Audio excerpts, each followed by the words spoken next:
솔로몬 왕은 이 열왕기의 전체 장, 열왕기상 1장에서 22장, 열왕기하 1장에서 25장 총 47장 중에 2장에서 11장까지 10장에 걸쳐서 솔로몬이 소개됩니다. 그 성전과 그 부와 그 외교적 국방력 모든 면에서 뛰어난 왕으로 소개되고 있습니다.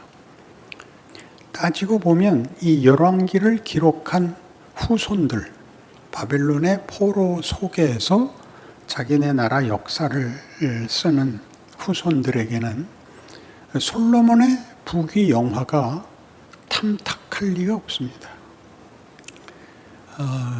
끝에도 열왕기는 그 왕들의 치적을 다윗의 길을 따랐다, 여로보암의 길을 따랐다 이렇게 나누고 있지 솔로몬의 길을 따랐다 이렇게는 소개하지 않습니다. 그러니까 솔로몬은 확실히 성경적으로 그 모범이 될 만한 왕은 아니었던 셈입니다. 그러나 우리는 부지부식간에 솔로몬을 늘 부러워합니다. 그는 말할 수 없는 부자였죠. 말할 수 없는 권세를 가지고 있고 게다가 또 지혜로운 왕이었습니다. 그는 하나님의 찾아오심과 질문 앞에 백성들을 가르칠 지혜를 달라고 기도했던 놀라운 왕이지요. 그러나 이런 지혜는 그 후에 보면 후손들이 귀감으로 삼을 어떤 모범적인 형태로 열매를 맺기보다 우리가 좋아하는 정치, 경제, 국방, 외교 이런 쪽으로 지혜가 그저 다 소모되고 마는 것을 봅니다. 말하자면 솔로몬의 지혜는 순종으로 가지 않고 솔로몬의 지혜는 개인적인 욕망을 채우는 일에만 쓰인 것으로 성경은 많은 핑계들 속에 그것이 감추어져 있는 것을 우리에게 보여주고 있습니다. 그가 성전을 지은 일은 대단한 일이고 그 성전의 어떤 그 값진 것, 그 찬란함 같은 것 속에 무엇이 감춰져 있는지는 뒤에 와서 알게 됩니다.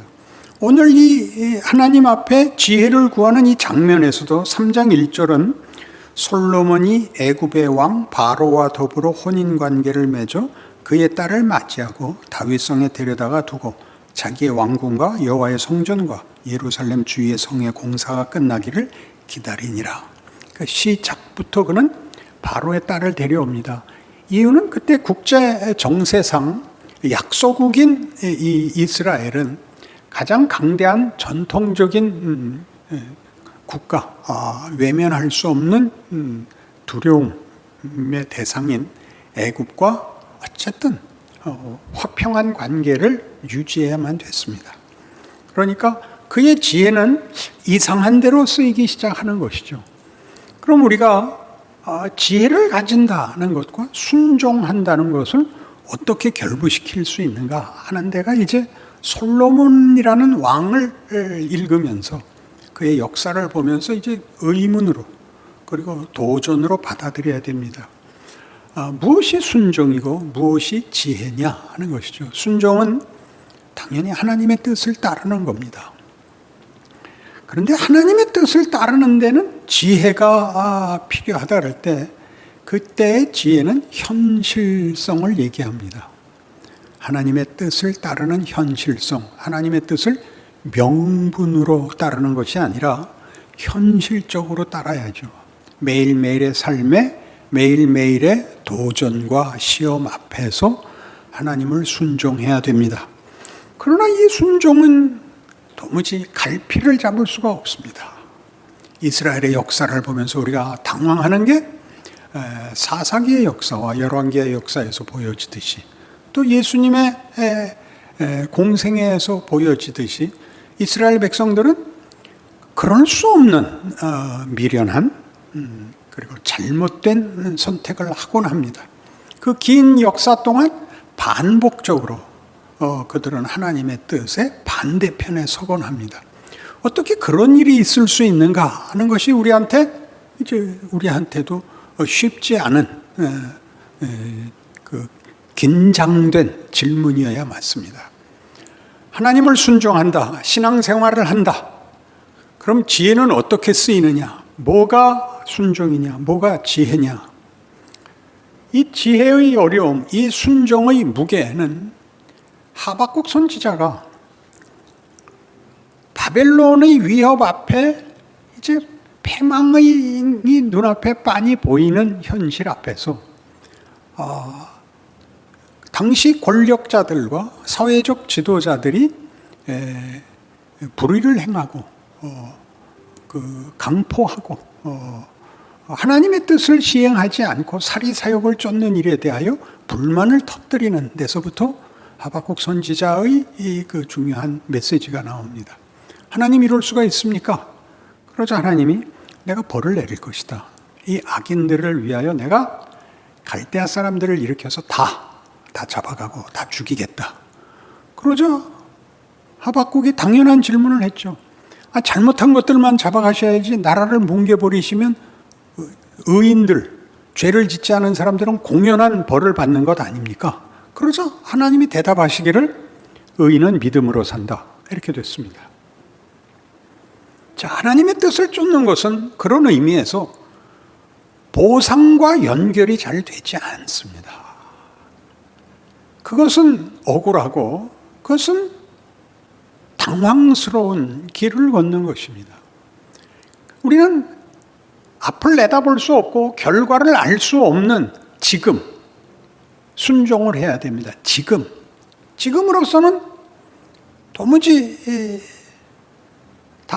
선택의 여지가 없고 주변이나 과거의 경험을 돌아봐도 우리에게는 믿음을 지킬 만한 증거들이 충분치 않습니다.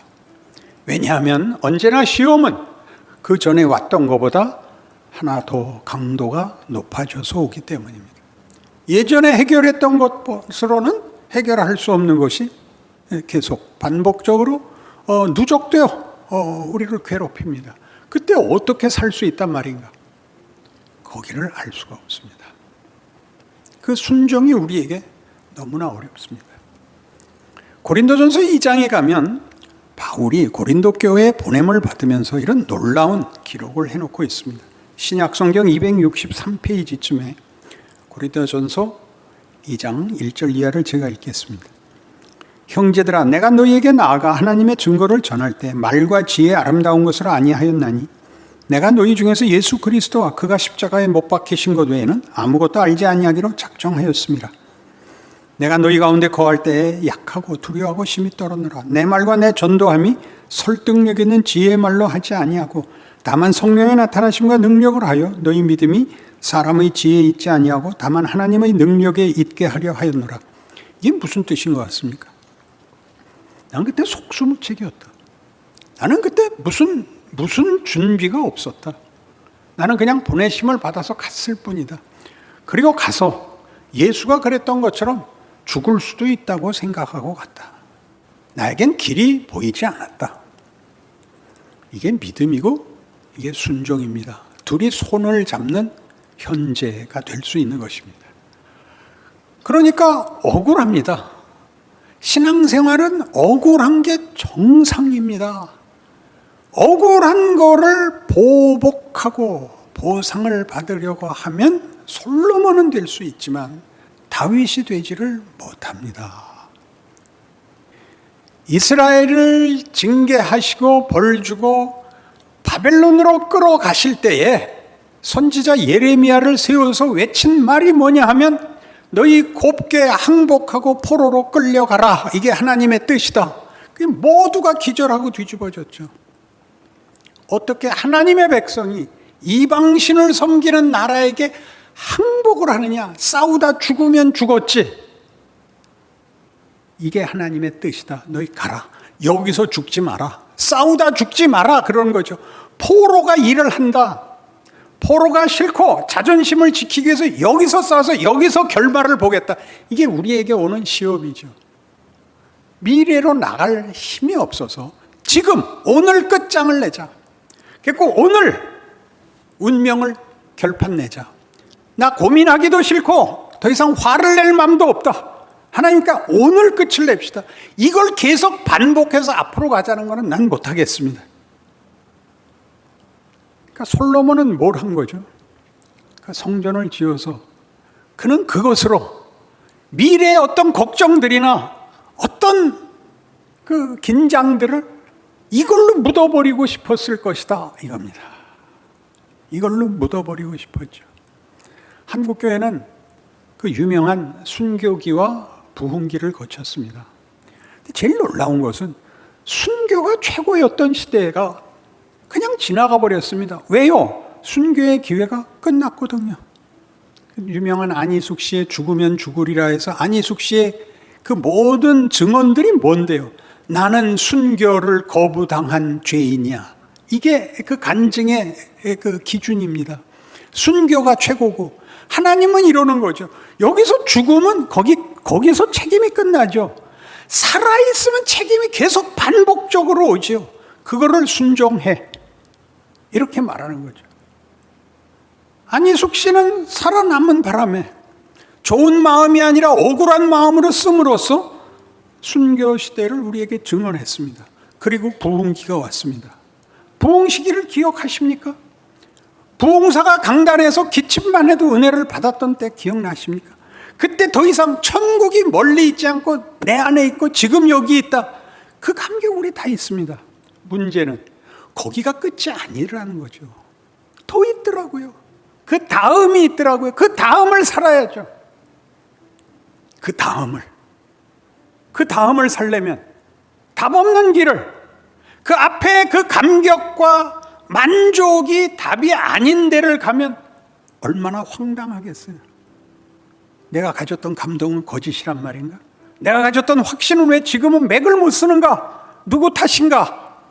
이 신앙의 현실이요, 오늘인 것입니다. 거기에 바울이 그렇게 얘기하는 거죠.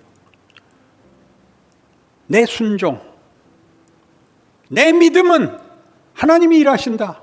하나님이 결국 승리하신다. 하나님이 그의 백성을 지키고 그의 운명을 예수 안에서 확정하셨다를 기억하고 나 사자굴에 들어간다. 그러는 거죠.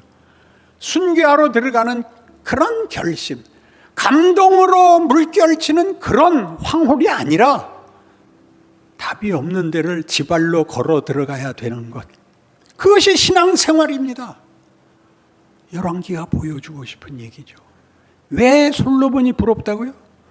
솔로몬이 결론이면 얼마나 좋아요. 걱정하지 않아도 되잖아요. 걱정하지 않아도. 그 길로 성공과 자랑으로 나가는 도상에 서 있다는 것만큼 기쁠까요?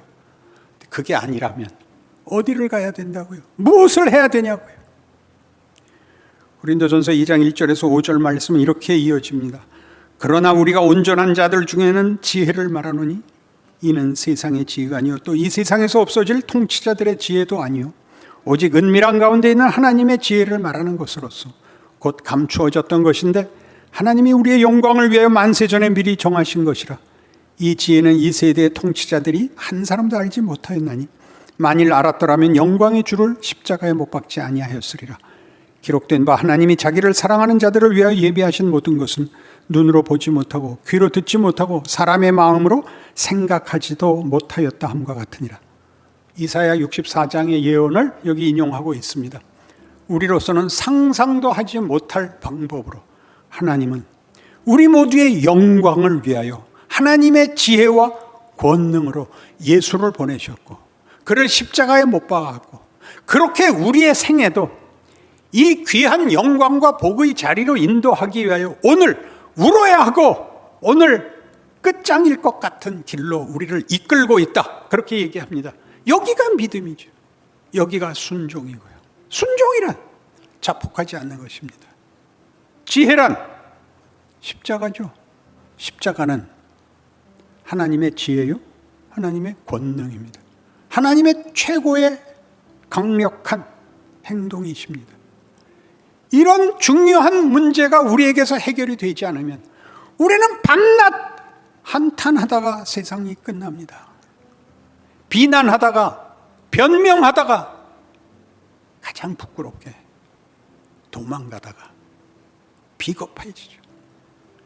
그러니까 솔로몬에 대한 성경의 판정은 그것입니다. 그는 비겁했다. 약삭발랐다. 솔로몬을 꾸짖는다고 여러분들 마음에 불쾌감이 생긴다면 여러분은 아직도 성경이 하고 싶은 얘기를 모르는 겁니다. 솔로몬은 잘하지 못했습니다. 하나님은 그의 기도를 들어주사 약속대로 복을 주셨으나 그는 후손들에게 아무런 교훈도, 아무런 귀감도, 아무런 모범도, 영향력도 없고 만 것입니다. 이 후로 오는 모든 후손들이 남북 왕조로 찢어져. 그 이유는 솔로몬 때문이었습니다. 남왕조 유다나 북왕조 이스라엘이나 서로 싸우고 그리고 이웃 나라들에 다 먹혀 그 찬란했던 성전은 회파되어 돌 하나도 돌 위에 남지 않는 예수님의 말씀과 같은 그런 파괴를 그때도 당하고 예수님 때에도 당합니다. 하나님께서 우리로 당신을 알게 하시고 그의 이름으로 살게 하시는 우리의 정체성과 우리의 운명을 알고 계시고 믿고 있습니다. 그렇다면 그 사랑하는 자녀들에게 영광을 위하여 만세전에 준비한 하나님의 지혜와 권능이 드러나는 현실을 우리는 밤낮 부정하고 원망하다가 아무것도 아닌 믿지 않는 것만도 못한 신앙으로 사는 그런 실패를 우리가 반복할 필요는 없습니다. 이것은 누가 강요할 수 없습니다. 여러분 각자가 자신의 생애와 현상을 돌아보시고 여러분이 알고 있는 예수 그리스도의 이름으로 예수를 믿는다는 고백으로 자신의 생애를 새롭게 하시기 바랍니다. 기도하십시다. 하나님 아버지, 우리는 예수 안에 있는 백성으로 부름을 받습니다. 몸소 십자가를 지신, 몸소 죽음을 감수하시고 거기서 부활하신 그 영광과 그 영생과 그 권능의 존재로 부름을 받습니다. 우리가 쩔쩔매는 것은 당연히 믿음이 부족한 탓일 것입니다. 성경의 말씀을 오늘 나누었으니 우리로 솔로몬 같게 하지 마시고 예수 안에 있는 영광의 자녀 같게 하여 주시옵소서. 세상을 이기고 자신을 이기고 인생을 이기고 그리고 진정한 영광과 승리의 자리에 나아가 하나님의 기쁨이 되는 삶을 살게 하옵소서. 예수님 이름으로 기도합니다. 아멘.